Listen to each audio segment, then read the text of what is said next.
Thanksgiving dinner at my parents' house had always been a test of patience, but this year was proving especially challenging. My brother Derek had been making pointed comments all evening about my mysterious lifestyle and secretive behavior, working himself up to something. I could see it in the way he kept glancing at his phone, that self-satisfied smirk playing at the corners of his mouth. "So, little brother," Derek said, setting down his fork with exaggerated casualness, "I finally figured out what you've been hiding." I looked up from my plate where I'd been focusing intently on my turkey. "Is that so?" "Oh, it absolutely is so," Derek continued, his voice getting louder, drawing the attention of everyone at the table. "Mom, Dad, our sister Rachel and her husband Tom. I've been watching you for the past 2 years. Always dodging questions about where you live, what you do, why you're never available for family events. I decided it was time to get some answers." My hand tightened slightly on my fork, but I kept my voice level. "Derek, what did you do?" "What I should have done a long time ago," he announced, pulling out his phone. "I followed you home last month. Watched which apartment you went into. Then today, while you were on your way here, I paid your place a little visit." The table went silent. Mom's hand flew to her mouth. Rachel looked shocked. Dad's expression was harder to read, somewhere between concern and curiosity. "You broke into my apartment," I said quietly. "It wasn't a question." "Your door wasn't exactly Fort Knox," Derek laughed, starting to swipe through photos on his phone. "Took me maybe 2 minutes to pick the lock. And you know what I found? Your mysterious home office that you're always so secretive about." He turned his phone toward the table, showing a photo of overturned furniture, scattered papers, and open drawers. My stomach dropped, but I kept my expression neutral. "Ransacked the whole place," Derek continued, his smugness reaching new heights. "Went through every drawer, every file, every locked cabinet. You want to know what I discovered? Nothing. Absolutely nothing interesting. No secret business documents. No evidence of whatever shady dealings I was sure you were involved in. Just boring paperwork, a laptop with a password I couldn't crack, and some seriously paranoid security measures for someone who claims to be a freelance consultant." "Jesus, Derek," Rachel breathed. "You actually broke into his home?" "He's been lying to this family for 2 years." Derek shot back. "Mysterious phone calls. Sudden relocations. Never telling us where he lives. I had every right to find out what he was hiding." Dad cleared his throat. "Son, Alex, Derek does have a point. You've been very secretive. Can you blame him for being curious?" I set down my fork carefully, pulling out my phone. "Excuse me for a moment. I need to make a call." "Oh, here we go," Derek rolled his eyes. "Another mysterious phone call. Let me guess, you need to step outside to take it? Can't let the family hear your conversations." I ignored him, standing up from the table and walking toward the living room while dialing. The phone rang twice before a familiar voice answered. "Deputy Marshal Chin. It's Alex Morrison. Code Phoenix. We have a critical security breach at my safe house location. Subject's brother conducted unauthorized entry in search approximately." I checked Derek's photos, 3 hours ago. Multiple photographs taken. Unknown if location has been compromised to additional parties. The temperature in the dining room seemed to drop 20 degrees. I could hear Derek's smug expression faltering behind me. "Alex, are you in a secure location right now?" Chen's voice was instantly professional, alert. "Negative. I'm at the subject's family residence. The family is present, unaware of the situation. Do not move. Do not leave that location. I'm dispatching a team immediately." "What's the address?" I provided my parents' address, acutely aware of the complete silence behind me. "Team is en route. ETA 12 minutes. Alex, I need you to secure all individuals present. Nobody leaves that residence until we arrive. Is that understood?" "Understood." "And Alex, this is bad. This is really, really bad. You know what this means." "I know." I ended the call and turned back to the dining room. 6 faces stared at me with expressions ranging from confusion to dawning horror. Derek's smugness had completely evaporated. "Nobody leaves," I said calmly, returning to my seat. "U.S. Marshals are en route." "U.S. Marshals?" Mom's voice was barely a whisper. "Alex, what's going on?" "What's going on?" I said, my voice still calm but carrying an edge now. "Is that Derek just committed a federal crime. Multiple federal crimes, actually. Breaking and entering into a federal witness protection safe house. Photographing classified security arrangements. Potentially compromising the location and identity of a protected witness. Derek's face had gone from red to white in seconds. Witness protection? You're joking. This is some kind of elaborate prank. I'm not joking, Derek. My name isn't Alex Morrison. It hasn't been for 2 years. I've been in the Federal Witness Protection Program since I testified against the Castellano crime family in a RICO case. That home office you ransacked? That was a federally maintained safe house with documented security protocols.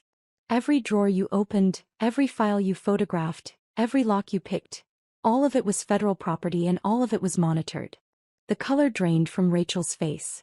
The Castellano family? Aren't they one of the largest organized crime syndicates on the East Coast? Yes, I confirmed. I witnessed a murder 2 years ago. Not just any murder. I witnessed Vincent Castellano personally execute a federal informant. I was working late at my accounting firm, happened to be in the wrong place at the wrong time. I saw everything. My testimony put Vincent and 6 of his associates away for life. Tom spoke for the first time, his voice shaky. Jesus Christ. Alex, or whoever you are, you testified against the mob. My real name is Marcus Webb, I said. I was Marcus Webb. Now I'm Alex Morrison, living in a federally protected safe house, with a completely new identity, because the Castellano family has $1 million contract out on my life. Dad had gone very still, his face ashen.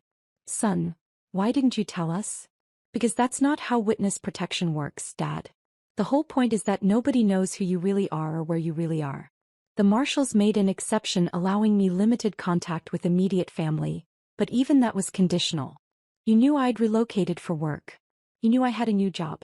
That was all you were cleared to know. But we're your family. Mom protested, tears starting to form. We had a right to know you were in danger. No, Mom, you didn't. Because the moment you knew, you became a potential security risk. Every phone call becomes a liability. Every family gathering becomes a tactical concern. The marshals advised complete separation, but I negotiated for limited contact because I didn't want to completely disappear from your lives. Now I'm realizing that might have been a mistake. Derek found his voice again, though it came out strangled. I didn't know.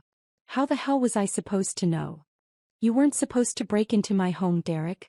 You weren't supposed to stalk me, follow me, and conduct an illegal search of my residence. Those are things normal people don't do, federal witness protection or not. You've been so secretive. Derek's voice was rising with panic now. Always dodging questions, never being available, acting like you had something to hide.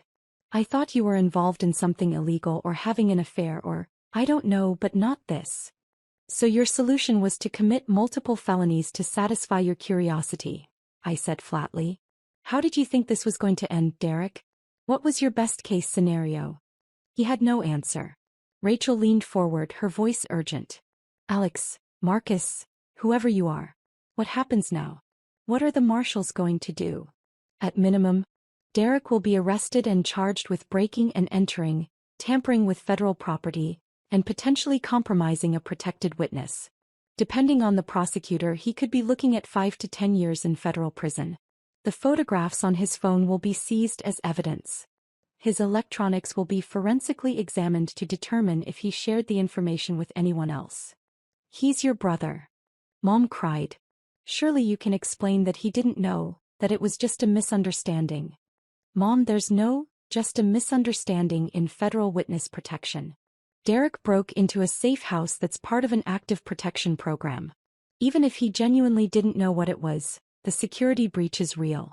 The marshals have to assume the worst-case scenario, that the location is now compromised, that my identity might be exposed, and that the Castellano family could learn where I've been living.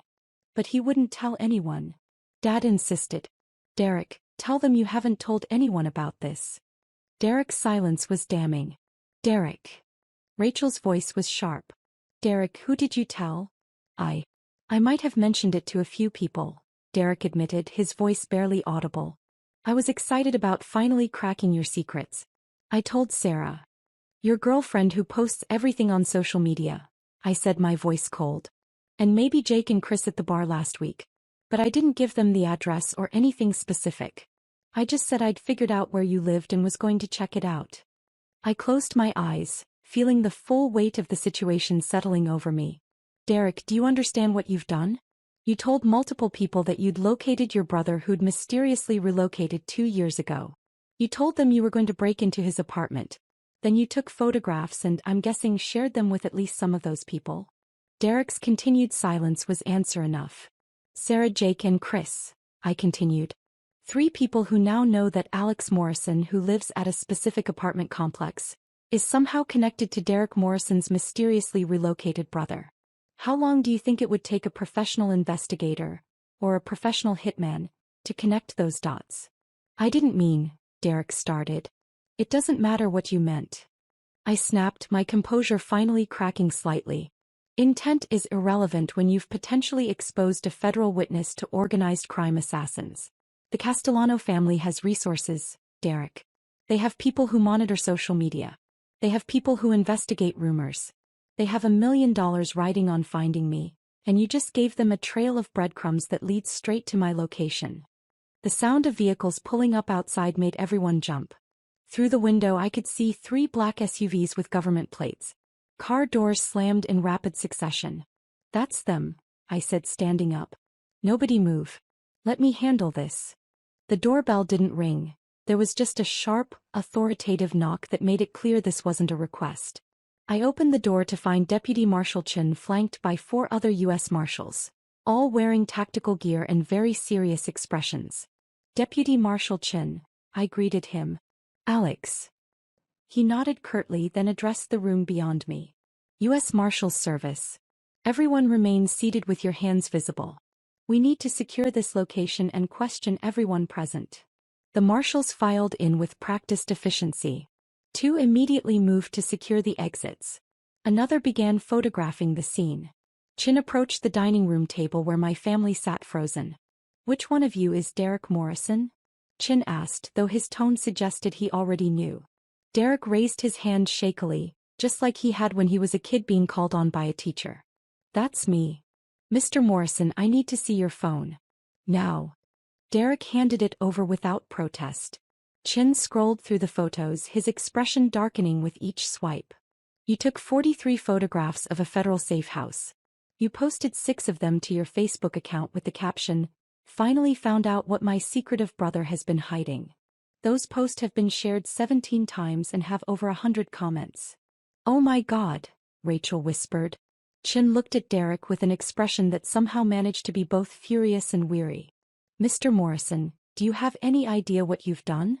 I didn't know it was a safe house, Derek said, his voice cracking. I thought he was just being paranoid or hiding something. I didn't know about the witness protection thing. I didn't know about the mob. I just wanted to know why my brother was being so secretive. Your wants and your ignorance don't change the facts, Chin said coldly. You committed breaking and entering. You photographed federal property. You distributed those photographs publicly. And in doing so, you've potentially compromised an active witness protection case and endangered your brother's life. Mom started crying in earnest now. Dad looked like he'd aged 10 years in the last 10 minutes. Rachel was holding Tom's hand so tightly her knuckles were white. Another marshal approached Chin and whispered something. Chin's jaw tightened. Are you certain, sir? The social media posts have been picked up by at least 3 true crime forums. One user has already identified the apartment complex based on visible details in the photos. Chin turned back to Derek. Derek Morrison, you're under arrest for violations of federal law, including breaking and entering of federal property, tampering with witness protection security measures, and reckless endangerment of a protected witness. You have the right to remain silent. As Chin read Derek his rights, another marshal approached me. Alex, we need to move you immediately. This location is compromised. We're implementing emergency relocation protocols. How long do I have? 20 minutes to grab essential items from your current safe house. Then you're being moved to a secure facility until we can arrange a new placement. Your current identity is burned. We'll need to start over with a new name, new location, new everything. I nodded, having known this was coming the moment I understood what Derek had done. What about my family? They'll be questioned, their electronics seized for examination, and they'll be under surveillance until we're certain the Castellano family hasn't made contact. If we determine there's a credible threat, they may need protective custody as well. Rachel found her voice. Protective custody? We're in danger now too. The marshal turned to her. Ma'am, your brother posted photographs of a federal safe house on social media. Those posts have been shared and commented on extensively. It's possible that the Castellano organization has already seen them. If they decide to use your family as leverage to find Alex, Marcus, then yes, you could be in danger. This can't be happening, Mom sobbed. This is Thanksgiving. We're supposed to be having dinner. This can't be real. Mrs. Morrison, Chin said, his voice slightly gentler now. I understand this is overwhelming. But I need you to understand the gravity of the situation. The Castellano family is not a group of petty criminals. They're a sophisticated criminal organization with resources, connections, and a very strong motivation to find your son.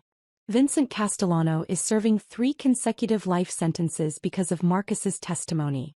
His brother, Anthony Castellano, has publicly sworn revenge. The $1 million contract on your son's life is very real, and the people who want to collect it are very dangerous. What happens to Derek? Dad asked, his voice hollow. That depends on several factors, Chin replied. His cooperation with our investigation. Whether the photographs he took and distributed lead to any actual security incidents. Whether your son's new location is compromised as a result of this breach. At minimum, he's facing federal charges that carry substantial prison time. At maximum, if anything happens to Marcus as a result of this breach, Derek could be charged as an accessory to murder. Derek made a strangled sound. A female marshal was already cuffing his hands behind his back. Derek, I'm so sorry, Derek said, looking at me with genuine terror in his eyes now. I didn't know. I swear I didn't know. I was just angry that you were shutting us out. I thought you were being selfish or hiding something bad. I never imagined. I know, I said quietly. But knowing you didn't intend this outcome doesn't change the fact that it's happening. You made a choice to break into my home. You made a choice to photograph it. You made a choice to post those photographs publicly. Every one of those choices led directly to this moment. What happens to you? Rachel asked me, tears streaming down her face. Do we ever see you again? I don't know, I admitted. The marshals will have to assess the risk level. If they determine that continued family contact is too dangerous, then no. You won't see me again. I'll simply disappear, and Alex Morrison will cease to exist along with Marcus Webb. That's not fair, Mom protested. You witnessed a crime. You did the right thing by testifying. Why should you be punished by losing your family? Because the alternative is being dead, Mom. The Castellano family doesn't forgive and they don't forget. I knew the risks when I agreed to testify. I made peace with potentially losing everything 2 years ago. I'd hoped I could maintain some connection with all of you, but Derek's actions tonight have made that impossible. The marshal who'd been talking to me earlier returned. Alex, we need to move. No. Our surveillance team has picked up unusual activity near your safe house. We can't confirm it's Castellano related, but we're not taking chances. I nodded, then looked at my family one last time. Mom was still crying. Dad looked broken. Rachel was holding herself together, but barely. Tom just looked stunned, like he couldn't quite process what was happening.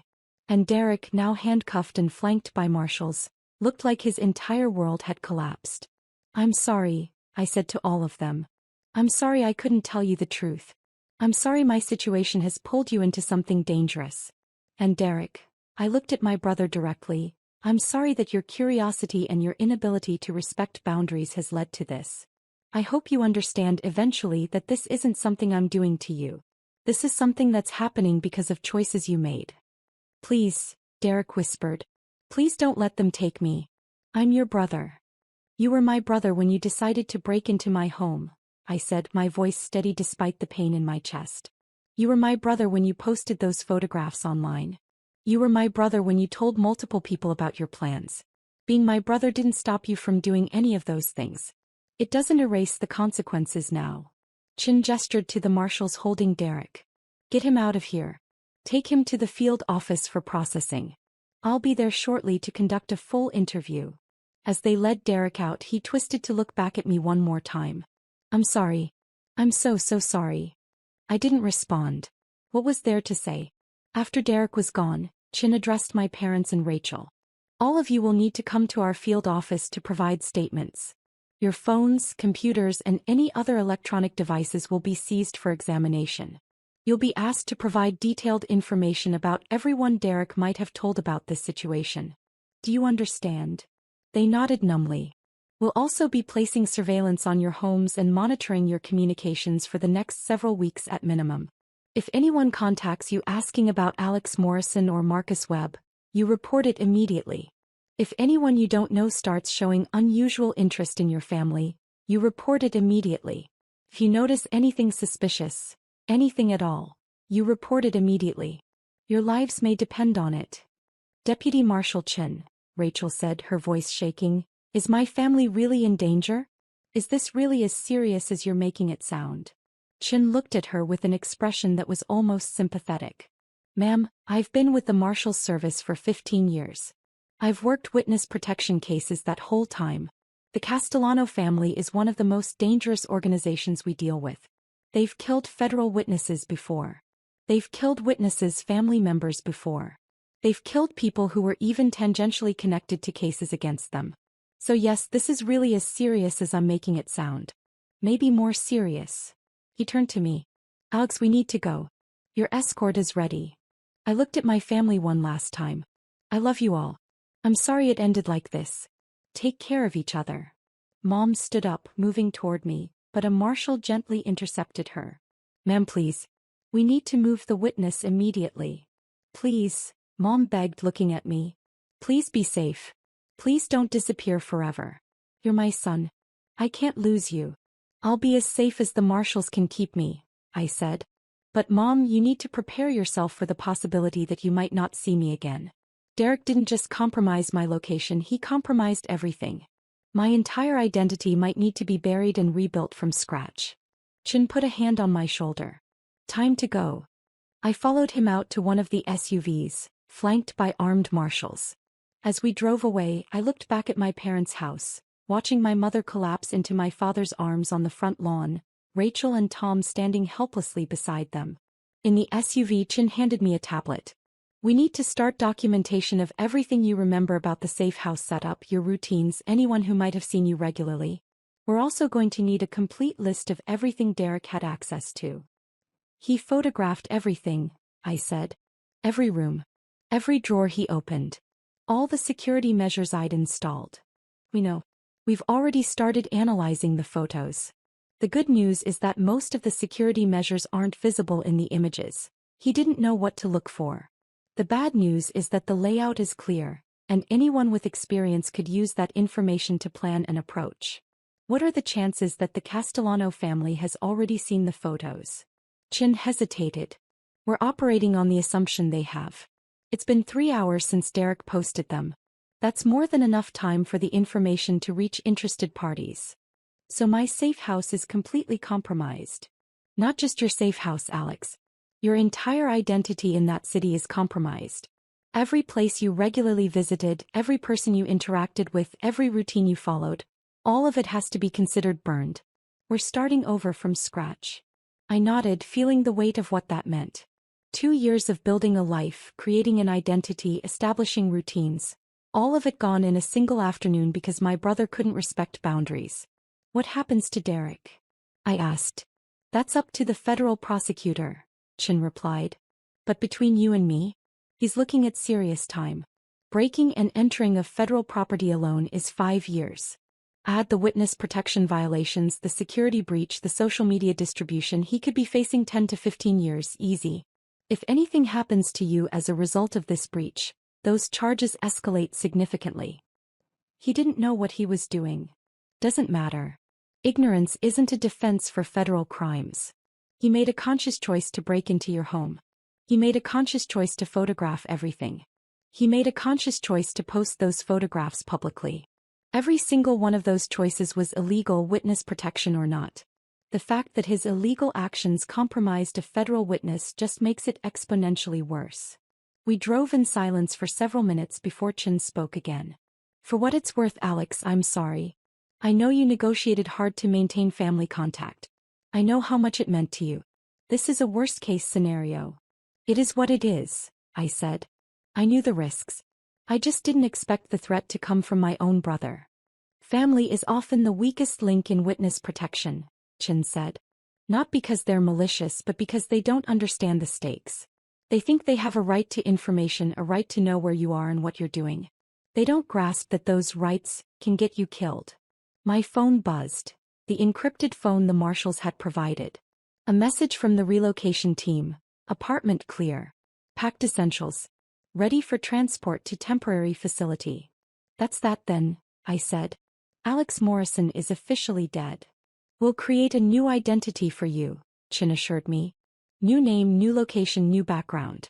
We'll do everything we can to keep you safe. I know you will. You've been good to me, Chen. I appreciate it. Just doing my job, he said, but there was something almost warm in his voice. Though I have to admit you're one of the better witnesses I've worked with.